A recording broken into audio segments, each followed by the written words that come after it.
It's strange how things have changed. What was supposed to be the final stretch for our big Atlantic crossing has turned into a waiting game. Every day we wonder if today will be the day we get some answers, or if we'll just uncover more problems. We never imagined breaking down our boat would bring us a sense of relief. But somehow every screw we turn and every panel we lift means progress. Progress towards fixing what feels broken in more ways than one. But as slow and uncertain as this journey has been, we are still here, still moving forward, one small step at a time. And even in the midst of all this, we want to bring you along, because this is part of the story too. It's not what we planned, but it's where we are. Hey guys, and welcome back to a new episode. Last week we showed you some parts of the damage and what has been going on. Now we've spoken to our surveyor and he said to do a proper investigation, he needs to have a look on the stringers and the entire hull structure.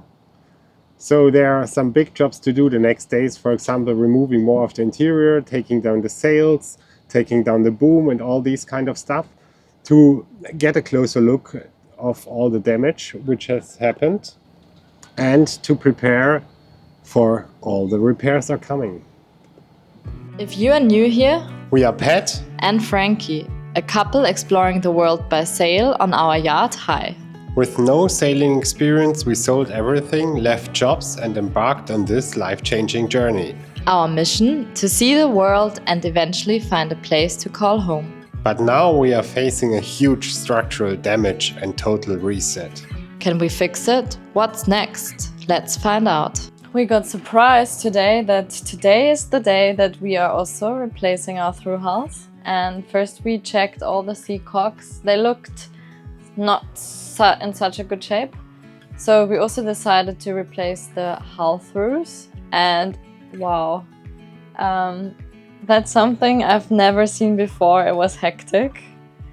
So yeah, when we did the one sea valve for the toilet, I think we could have definitely done it without any stress. Yeah. So that's what has been happening today, and I think we'll take the opportunity now to clean all the parts of the bilge which we normally can't access. So that's really nice. I mean, now all of this stuff is gone and you can actually look through the hole, and I can stick my finger through and see how big it is. So that big. I don't know if that's a lot. What do you say, babe? I don't know, but I think it's fine. And now we can take the opportunity to clean the bilges, to clean the filters, to remark them, to adjust everything, so it's perfect. All the sea cocks are out. Wow, it was a noise, breaking my heart.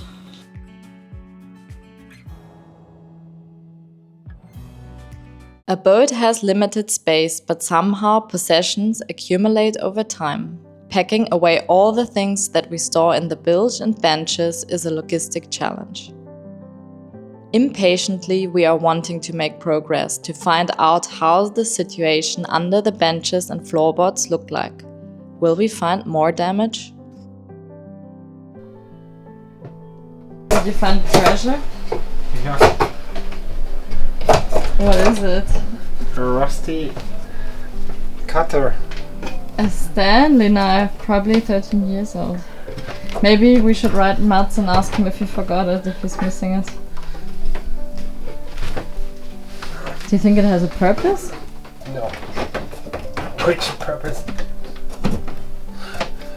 But I think it's impossible to remove.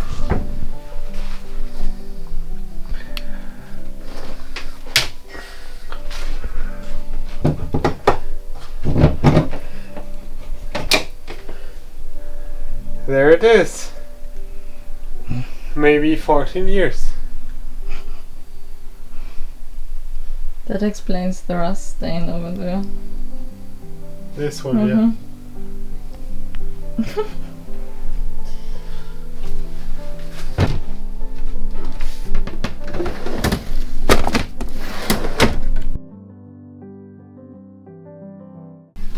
So after removing the table, and another floor plate.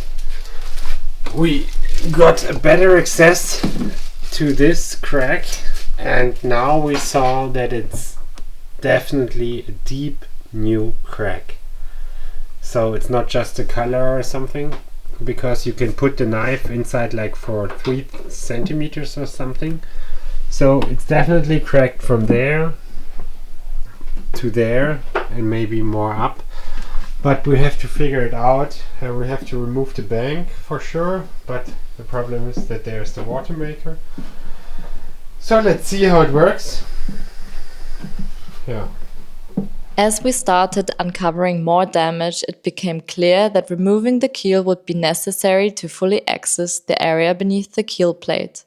But before we could get to that, there was another crucial task: taking down the mast. One step at a time, we started with the sails. Good morning.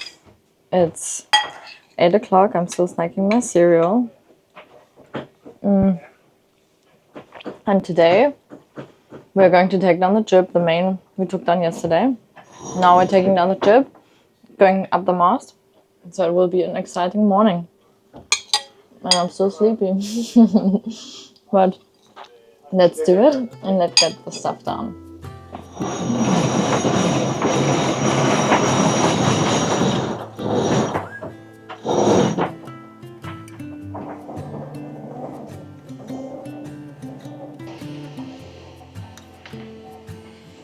This is how our jib is coming down. How fast it goes. Yeah, well, we've never taken it down. Strange feeling, huh, babe? Dismantling everything. All sails off. All sails off. Now it's not a sailing boat anymore. Now it's just a slow motorboat. Very slow.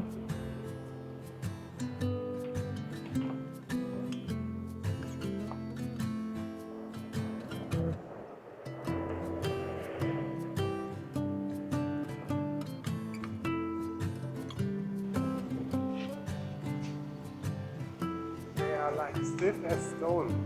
Yeah, I think it does them well to give them a washing. Yeah, for sure. What an occasion. And here is the parcel. Sail all folded together. Good job for this morning. Taking down the sails felt strange. Like we were unwrapping the boat instead of preparing her for the journey we dreamed of. It's one of those moments where you realize things aren't going to go back to how they were, at least not anytime soon. Okay, now it's time to remove the boom.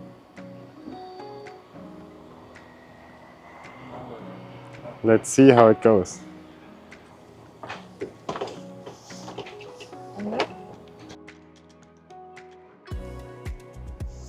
Now we can also check what we have to change. But this is good.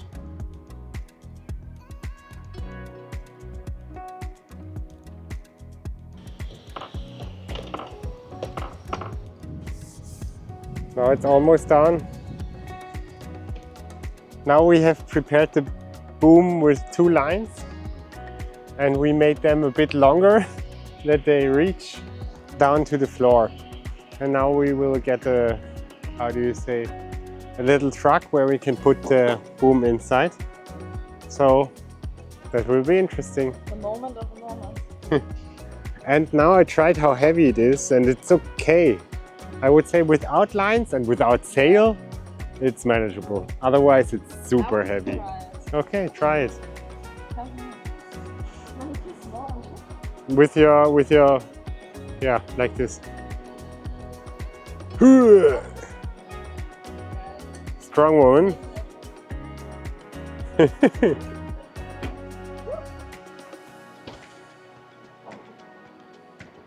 Show me your muscles.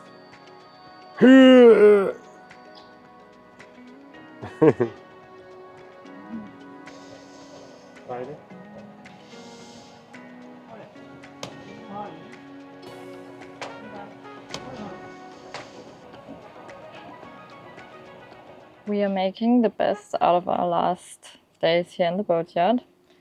Today it's the weekend, so it's really quiet, and we are using the time to just get some jobs done that we wanted to do anyways, like soaking all the lines, which we can now do easily because the boom is already off the mast and the mast will be taken off on Monday. So we have a lot of lines running free now. And we are also fixing some other small things, like these protectors for the rig. And yeah, feels a little bit strange to know that we're soon not sleeping on the boat anymore. And we'll see how it will be then. We'll definitely come and go every day to check on all the stuff, to get some other boat work done. And that's kind of how it is. And I'll show you what I'm doing, because the railing has been rubbing on these rig protectors. So they have like little holes. And I already fixed this one. Now I'm going to tape this one.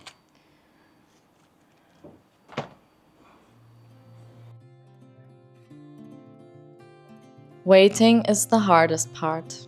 The boat is disassembled, our home feels like a construction site, and we are stuck in this weird in-between where we can't move forward but also can't go back. It's exhausting. But we are trying to stay hopeful, even if it feels like we are running out of hope some days. Thanks for being here with us, guys. Your support gives us so much energy. Next up, we are preparing to unstep the mast. While it feels like we are dismantling the boat even more, it's a major step toward getting her back in shape. If any of you have tips on how to unstep a mast successfully, drop them in the comments. We are learning as we go. Make sure to subscribe and tune in next week so you don't miss what happens next.